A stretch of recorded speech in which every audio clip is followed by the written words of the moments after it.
សួស្តីបងប្អូនទាំងអស់គ្នាសុខសប្បាយអត់ចំណែកខ្ញុំសុខសប្បាយធម្មតាទេហើយខែនេះនៅក្នុងប្រទេសកម្ពុជារបស់យើងគឺគេហៅរដូវរំហើយចាប់ផ្ដើមធ្លាក់ខ្យល់ហើយខ្ញុំសង្កេតឃើញអ្នកជុំវិញខ្លួនដូចជានៅកន្លែងការងារមិត្តភ័ក្តិបងប្អូនហើយនិងអ្នកជុំវិញខ្លួនហ្នឹងគឺគាត់មានទទួលបានអាការៈផ្ដាសាយបដាដែរហើយដោយសារតាពួកគាត់បានទទួលផ្ដាសាយហ្នឹងហើយគាត់ក៏សួរជាសំណួរថាគាត់ចង់ចាក់វ៉ាក់សាំងហើយការចាក់វ៉ាក់សាំងហ្នឹងមនុស្សចាប់ពីវ័យណាដែលអាចទទួលការចាក់វ៉ាក់សាំងបានជាពិសេសអ្នកដែលមានកូនតូចអីហ្នឹងក៏គាត់សួរដែរអញ្ចឹងវ៉ាក់សាំងសម្រាប់ការពារផ្ដាសាយហ្នឹងអ្នកដែលអាចចាក់បានណាគឺក្មេងចាប់ពីអាយុ6ខែឡើងទៅគឺអាចទទួលការចាក់វ៉ាក់សាំងបានហើយសម្រាប់អ្នកមានកូនតូចដែលគាត់អាសាផ្ដាសាយញឹកញាប់យើងបារម្ភពីកូនងាកកូនផ្ដាសាយទៅពេទ្យក្តៅខ្លួនអីហ្នឹង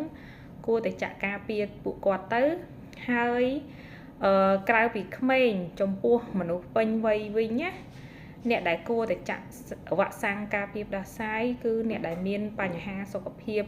ប្រព័ន្ធការពាររាងកាយគាត់ខ្សោយឬក៏គាត់សម្គាល់ឃើញថាខ្លួនគាត់ហ្នឹងអាសាកើតផ្ដាសាយជាងគេមួយឆ្នាំអីគេកើតម្ដងពីរដងឯគេគាត់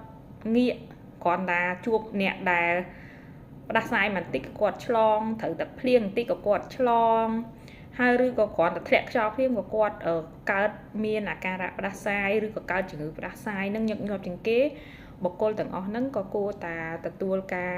ចាក់វ៉ាក់សាំងការពារជំងឺផ្ដាសាយដែរហើយនឹង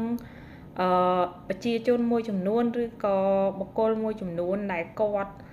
មានបញ្ហាជំងឺរ៉ាំរ៉ៃនៅជាប់ខ្លួនដែលធ្វើឲ្យប្រព័ន្ធការពារគាត់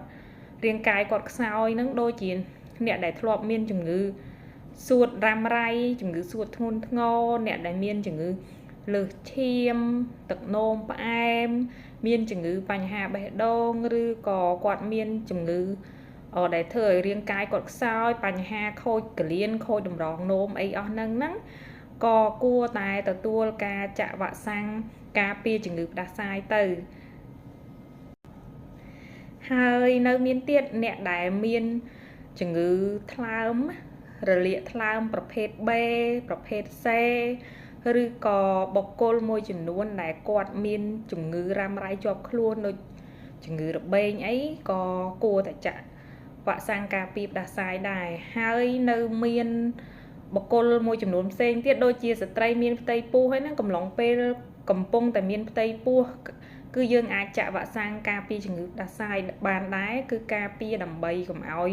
ខ្លួនឯងហ្នឹងពេលពោះហើយអាសាកើតផ្ដាសាយទៅខ្លាចក្នុងការញ៉ាំថ្នាំខ្លាចប៉ះពាល់ដល់កូនអីអញ្ចឹងណាអាហ្នឹងជាការព្រួយបារម្ភរបស់គាត់ហើយក៏ដើម្បីការពារខ្លួនឯងហើយនឹងដើម្បីការពារកូននៅក្នុង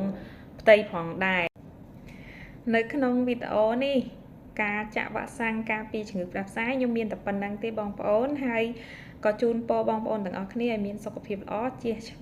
ឆ្ងាយពីជំងឺផ្ដាសាយនៅកំឡុងខែនេះផងដែរហើយត្រូវថែរក្សាសុខភាពបានល្អណានៅទីប្រជុំជនឬក៏នៅជិតអ្នកដែលមានជំងឺផ្ដាសាយហ្នឹងនាំគ្នាពាក់ម៉ាស់ផងគេឲ្យគ្រប់គ្រាន់ញ៉ាំឲ្យគ្រប់គ្រាន់ជាពិសេសសូមកុំភ្លេចថែរក្សាសុខភាពផ្លូវចិត្តឲ្យបានល្អផងណាបងប្អូនហើយជាចុងក្រោយសម្រាប់អ្នកដែលអត់ទាន់ like ឬក៏ subscribe channel របស់ខ្ញុំសូមជួយ subscribe ម្នាក់មួយផងបងប្អូនហើយបើសិនពេញចិត្តវីដេអូខ្ញុំសូមជួយ like ហើយបើមានចម្ងល់អីអាច comment នៅខាងក្រោមវីដេអូបានណាបងប្អូនទាំងអស់គ្នាជួបគ្នានៅឱកាសក្រោយវីដេអូក្រោយទៀតអរគុណជម្រាបលា